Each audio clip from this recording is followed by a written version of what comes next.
வணக்கம் நண்பர்களே. வாழ்க்கையில் நாம் கடைபிடிக்க தவறிய அல்லது தவறிக்கொண்டிருக்கும் ஒரு பழக்கம் நேர்மை. இந்த நேர்மையை நான் ஏன் கடைபிடிக்கவில்லை என்பதற்கு நமக்கு நியாயமான காரணங்கள் நாமளே உருவாக்கிக் கொள்கிறோம். இதை பற்றி ஒரு சிறிய பதிவு தான் இது. சேனல் சப்ஸ்கிரைப் பண்ணாதவங்க சப்ஸ்கிரைப் பண்ணிக்கங்க, நோட்டிஃபிகேஷன் பில் பதிவு பண்ணுங்கள், அப்போ தான் உங்களுக்கு பதிவுகள் வந்து சேரும். பிடிச்சிருந்தா லைக் பண்ணி ஷேர் பண்ணுங்கள். சரி, நம்மை சிறந்த மனிதர்களாக மாற்ற ஒரு ஆரோக்கியமான சமுதாயத்தை உருவாக்க உதவும் தார்மீக விழுமியங்களில் நாம் அடிக்கடி மறந்து விடுகிறோம். நிறைய விழுமியங்கள் இருக்குது, அதில் ஒன்று நேர்மை. அவற்றில் முக்கியமான பண்புகளை மட்டும் நாம் பார்க்கலாம் இந்த பதிவில்.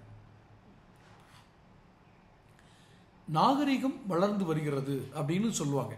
நம்ம மனித நாகரிகம் எப்படியெல்லாம் வளர்ந்து வருகிறது என்பதற்கு நமக்கு நிறைய வரலாற்று சான்றுகள் இருக்குது. வாழ்க்கை முறை மாறிக்கொண்டே இருக்கிறது, ரெண்டுமே உண்மை. நாகரிகம் வளருது, வாழ்க்கை முறை மாறிக்கொண்டே இருக்குது. மேலும் மேலும் வளர்ச்சியை நோக்கி நாம் நகர்ந்து கொண்டே இருக்கிறோம். வளர்ச்சின்னு தான் சொல்கிறாங்க, அது எப்படிப்பட்ட வளர்ச்சின்றது யாரும் சொல்லலை. மேலும் மேலும் வளர்ச்சியை நோக்கி நாம் நகர்ந்து கொண்டே இருக்கிறோம். இதற்கு பல பொருளாதார வளர்ச்சி, சமுதாய வளர்ச்சி எல்லாம் சொல்கிறோம். இவ்வளவு வளர்ச்சியும் மாற்றம் நல்லதுதான். ஆனால் பெரும்பாலான மனிதர்களிடம் நல்ல பண்புகள் குறைந்து கொண்டே போகிறது. நன்றி மறப்பது, நேர்மையை தவறுவது, அதுவும் மிக நெருங்கிய வட்டத்திலேயே நேர்மையை தவறுவது, இது ஒரு மிகப்பெரிய ஒரு குறைபாடாகத்தான் பார்க்கிறோம். நாகரிகம் வளர்ந்த, பண்பாடு வளர்ந்த, எவ்வளவோ வளர்ச்சிகளை சந்தித்த இந்த மனித வளர்ச்சியில் நேர்மை குறைந்து போனது, நம்பிக்கை குறைந்து போகிறது என்பது மிகப்பெரிய ஒரு கேள்விக்குறியாகத்தான் இருக்கிறது. அப்போது நம்ம ஒரு தொழில்நுட்பத்தில் மட்டும் வளர்ந்தால் போதுமா? இன்றைக்கி ஏஐ டெக்னாலஜி வளர்ந்துருச்சு, நேர்மை வளர்ந்துச்சா? பதில் சொல்லுங்கள். நேர்மை குறைந்து விட்டது, ஆனால் ஏஐ டெக்னாலஜி வளர்கிறது. ஏஐ டெக்னாலஜி மாதிரி மெடிக்கலில் ஒன்று வளருது, இதில் ஒன்று வளருது. ஆனால் நாம் அடிப்படை குணங்களை மறந்து விட்டோம். நல்ல பண்புகள் குறைந்து வருகிறது. நம்மை சிறந்த மனிதர்களாக மாற்ற ஒரு ஆரோக்கியமான சமுதாயத்தை உருவாக்க நினைக்கும் தார்மீக விழுமியங்களை ஏன் நம்ம அடிக்கடி மறந்து போகிறோம்? இப்போ யாரெல்லாம் நேர்மையாக இருக்கிறாங்க, இப்போது எல்லாம் யார் நேர்மையாக இருக்கிறாங்கன்னு நீங்கள் பார்த்தீங்கன்னா, எப்படி ஒருவரை ஏமாற்றலாம், எப்படி பணம் பறிக்கலாம் அப்படின்னு தான் பலரும் சிந்திக்கிறாங்களே ஒழிய, காலம் மாறிடுச்சு. பணம் பறிக்கிறது எப்படி? இந்த பணம் பறிப்பது என்பது வியாபாரம் என்ற ஒரு சொல்லுக்குள் அடக்கி அல்லது அந்த ஒரு பொருள் அடக்கத்தில் வைத்து பணம் பறிப்பது அப்படிங்கிறத அப்படி மாற்றிக்குவாங்க. அப்போ அது நேர்மை குறைவுன்னு அதில் வராது. அப்போது நாம் எப்படி பணம் பறிக்கலாம், எப்படி இவங்ககிட்டேருந்து பணம் எடுக்கலாம் அப்படிங்கிற சிந்திக்கிற மனிதர்கள் அதிகமாயிட்டாங்க. இப்படி சிலர் கூட நீங்கள் இப்படி நிறைய பேர் நீங்கள் சொல்கிற நீங்கள் கேட்டிருப்பீங்க. ஏன் நீங்களே உங்கள் வாழ்க்கையில் கூட இந்த மாதிரி வசனத்தை கேள்விப்பட்டிருக்கலாம். தினசரி வாழ்க்கையில் பல இடங்களில் சர்வசாதாரணமாக போய் சொல்கிறேன், எப்படி சமாளித்தேன் பார்த்தியா அப்படின்னு ஒரு கெத்துன்னு சொல்லுவாங்க இல்லையா, அது ஒரு பெருமையாக நினைப்பது, அது ஒரு சாமர்த்திய குணமாக, ஒரு பெரிய ஒரு ஒரு ஸ்கில் அப்படின்னு சொல்லுவாங்களே, திறமை என்று நினைப்பது, எப்படி சமாளித்தேன் அப்படின்னு. சரி, நாம் பல இடங்களில் நேர்மையை ஏன் தியாகம் பண்ணுறோம்? முதல்ல நம்ம வசதிக்காக பொய் கூற ஆரம்பிக்கிறோம். உண்மையை கூறினால் சில விஷயங்கள் நமக்கு தாமதமாக கிடைக்கும் அப்படிங்கிறதுக்காக நாம் உண்மையை மறைக்கிறோம். இங்கே ரெண்டு வகையில் பார்த்துங்க, ரொம்ப கூர்மையாக கவனிங்க. உண்மையை கூறுவது என்பது வேறு, பொய் சொல்வது என்பது வேறு. உண்மையை மறைப்பது என்பது வேறு, பொய் சொல்வது என்பது வேறு. நான் பொய் சொல்லலைம்பாங்க, ஆனால் உண்மையை மறைச்சிருப்பாங்க. அது பொய் சொல்கிறது, நான் எதுவும் பொய்யெல்லாம் சொல்லலையே, உண்மையை மறைச்சிட்டாங்க. இதை ரெண்டையும் கொஞ்சம் ஆழ்ந்து சிந்திச்சா உங்களுக்கு புரியும். ரெண்டாவது, விளைவுகளை பற்றிய ஒரு பயம் நமக்கு. உண்மையை சொன்னோம்னா என்ன விளைவுகள் வருமோ நமக்கு தெரியாது. அப்படிங்கிறதுனால விளைவுகளை பற்றிய ஒரு பயம் இருக்குது. நாம் செய்த தவறுகளை நம்ம மறைக்க பார்க்குறோம். நேர்மையாக நடந்து கொண்டால் நம் தவறுக்காக மற்றவர்கள் நம்ம என்ன சொல்வார்களோ அப்படின்ற எண்ணம் நமக்குள்ளே வருது. இது சமீப காலமாக சமூக மாற்றத்தில், சமூக நிகழ்வுகளில் இருந்து ஏற்பட்ட ஒரு தாக்கம், மனிதர்களுக்குள் ஏற்பட்ட ஒரு தாக்கம். அலுவலகத்தில் முதலாளிகிட்ட பொய் சொல்கிறதுல, ஊழியர்கள் பொய் சொல்கிறதுல ஆரம்பித்து, மாணவர்கள் ஆசிரியரிடம் பொய் சொல்ல ஆரம்பித்து, குழந்தைகள் பெற்றோரிடம், என்ன இந்த பட்டியல் நீண்டுக்கிட்டே போகுது. என்னென்ன இன்ட்ராக்ஷன், ஹியூமன் இன்ட்ராக்ஷன் இருக்கோ, இப்போ நான் சொன்ன வணிகர்கள் வர்சஸ் வாடிக்கையாளர்கள், பெற்றோர்கள், குழந்தைகள், இது மாதிரி இந்த மனிதர்கள் எங்கெல்லாம் இன்ட்ராக்ஷன், ரொம்ப டீப் இன்ட்ராக்ஷன் இருக்கோ அங்கெல்லாம் இது வளர்ந்துருச்சு. சரி, மூணாவது, சமூக அழுத்தம்னு ஒன்று இருக்குது. சமூகம் உங்களை பொய் சொல்ல அழுத்துகிறதா அப்படின்னு கேட்டால் கிட்டத்தட்ட அது உண்மைன்னு தான் சொல்லுது. ஏன் பொய் சொல்கிறோம் அப்படிங்கிறதுல சமூகத்துடைய அழுத்தம் இருக்குது.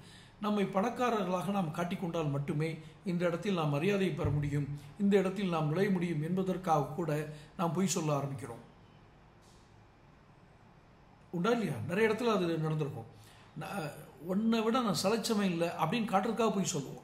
அது எல்லாம் எந்த இடத்துல வேணாலும் இருக்கலாம். ஈவன் இந்த சமூக வலைதளங்களில் பொய்யான செய்திகளை போட்டு லைக்ஸும் அவங்களுக்கு வியூஸும் நிறைய கிடைக்கிறதுக்காக கூட பொய்யான செய்திகளை போடுவாங்க. அப்போ பொய் எங்கெல்லாம் உழைக்கிறது என்று பாருங்கள். நான் தான் வலைதளத்தில் சிறந்தவன் காட்டுறதுக்கு இன்றைக்கி சமூக வலைதளங்களும் பயன்படுது. ஆனால் பொய் சொல்கிறோம் என்ற குற்ற உணர்வே நம்முள் எழுவதில்லை.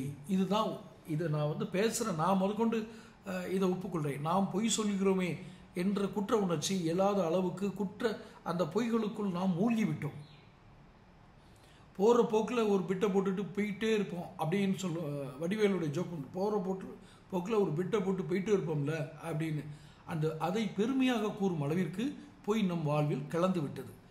ஒரு பிரபல நிறுவனம் நடத்திய ஆய்வு ஒன்று சொல்கிறாங்க, வேலைக்காக விண்ணப்பிக்கும் நபர்களில் 70% அதிகமானோர் தங்களுக்கு இல்லாத திறமைகளை இருப்பது போலவும் தாங்கள் இதுவரை செய்யாத வேலைகளை செய்வதாகவும் பதிவிடுகின்றனர். இது ஒரு ஆய்வில் வந்த இது. அவங்க அந்த வேலையை பார்த்துக்க மாட்டாங்க, அந்த வேலை பண்ணுறேன்னு சொன்னது, அந்த ஸ்கில்லே இருக்காது. அதுபடி எனக்கு அந்த ஸ்கில் இருக்குன்னு சொல்கிறது. வேலை வாய்ப்பு போன்ற முக்கியமான விஷயங்களில் கூட நேர்மையின்மை ரொம்ப இயல்பாக இருக்குது. இப்போ நேர்மை ஏன் முக்கியமானது அப்படிங்கிறதுக்கு ஒரு சின்ன உதாரணம் சொல்கிறேன். உங்களை சுற்றி இருப்பவங்களுக்கு, உங்கள் உறவுகளுக்கு, நண்பர்களுக்கு, ஏன் உங்களுக்கு உங்கள் மீது அசைக்க முடியாத நம்பிக்கை ஏற்படணும் அப்படின்னா நீங்கள் நேர்மையாக மனிதராக இருந்தால் மட்டுமே உங்களுக்கு முடியும். மற்றவர்களிடமிருந்து நாம் பெறும் அந்த ஒரு அங்கீகாரம் என்பதை கடந்து நமக்கு நாமே ஒரு அங்கீகாரம் பெற்ற மனிதனாக, நம்பிக்கையுள்ள மனிதனாக இருக்க வேண்டும் என்றால் நாம் நேர்மையாளராக இருக்க வேண்டும். மடியில் கணம் இருந்தால் வழியில் பயம் இருக்கும் அப்படின்னு ஒரு பழைய பழமொழி உண்டு. அதுபோல் நம் தவறுகளை மறைத்து மறைத்து வைத்துக்கொண்டு உண்மையை மறைக்க பல பொய்களை சொல்லி ஒரு கட்டத்தில் மாட்டிக்கொள்வோம் அப்படிங்கிற ஒரு பயத்தோடையே நம்ம வாழணும். உண்மையானவர்களுக்கு அந்த பயம் இருக்காது. அதான் மடியில் கணம், இந்த வெயிட், பொய்கள் சுமையாகுது. பொய் குறுகிய காலத்துக்கு வேண்டுமானால் பயணிப்பது போல் தோணும், ஆனால் நீண்ட காலத்திற்கு நேர்மை தான் பயனளிக்கும். சரி, இது எப்படி நம்ம நேர்மையாக இருக்கிறது? நேர்மை அப்படிங்கிறது பொய் சொல்லாமல் இருக்கிறது மட்டும் இல்லை, ஏற்கனவே நான் சொல்கிறது தான். நம் செயல்களில், வார்த்தைகளில், நம் நோக்கங்களில் உண்மை இருக்கிறது பற்றியது.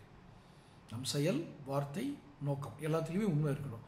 நான் எனக்கும் மற்றவர்களுக்கும் உண்மையாக இருக்கிறேனா என்ற கேள்வியை நமக்கு நாமே கேட்டுக்கணும். எந்தெந்த தருணங்கள் எல்லாம் நீங்கள் நேர்மையற்றவராக நடந்து கொள்கிறீர்கள் என்று சிந்தித்து பார்த்து ஒரு பட்டியல் போடுங்க. பின்ன ஏன் அப்படி நடந்துக்கிட்டேன்னு பாருங்கள். உண்மையாக இருந்தால் அப்படி என்ன சிக்கல் விட போகிறது அதையும் நீங்கள் யோசனை பாருங்கள். எந்த இடத்துலையாவது நம்ம அந்த பொய் சொல்லி இந்த இடத்த நம்ம சமாளிச்சோன்றிருக்கு இல்லையா, அங்கே உண்மையாக இருந்தால் என்ன நடந்திருக்குன்னு ஒரு பட்டியல் போட்டு பாருங்கள். அப்போ உங்களுக்கு அந்த உண்மை மனசுக்குள் தோண ஆரம்பிக்கும் இல்லையா. நீங்கள் செய்கிறது மூலம் அடுத்த முறை அதே மாதிரி ஒரு சிச்சுவேஷன் வந்துச்சுன்னா நீங்கள் அந்த பொய்யை சொல்ல மாட்டீங்க, அல்லது அந்த உண்மை நேர்மையாக நடந்து கொள்ள உங்களுக்கு வாய்ப்பு கிடைக்கும். சில நேரங்களில் நீங்கள் உண்மையை மறைக்கிறீங்க அப்படின்னா நீங்கள் ஏதோ தவறு செய்கிறீங்கன்னு தானே அர்த்தம். உங்கள் தவறுகளை ஒப்புக்கொள்ளுங்க, மன்னிப்பு கேட்டுவிட்டு அதற்கான பொறுப்பை ஏற்றுக்கலாம். நீங்கள் எப்போ உங்களை நீங்களாவே ஏற்றுக்கிறீங்களோ அப்போ வேறு விதமான மன வளர்ச்சி வரும். அந்த சைக்காலஜிக்கல் எஃபெக்டே வேறு மாதிரி இருக்கும். உள்ளொன்று வைத்து புறமொன்று பேசாதவர் உறவுதம் வேண்டும் அப்படின்னு சிவனுக்கு பாடின பாடல்களில் உள்ள அந்த வரி வரும். அதான் உள்ளொன்று வைத்து புறமொன்று பேசவே வேண்டாம். அப்படி இருக்கவங்களோட பழகாதீங்கன்னு சொல்லிட்டு போய் நாமளே இப்படி பேசக்கூடாது.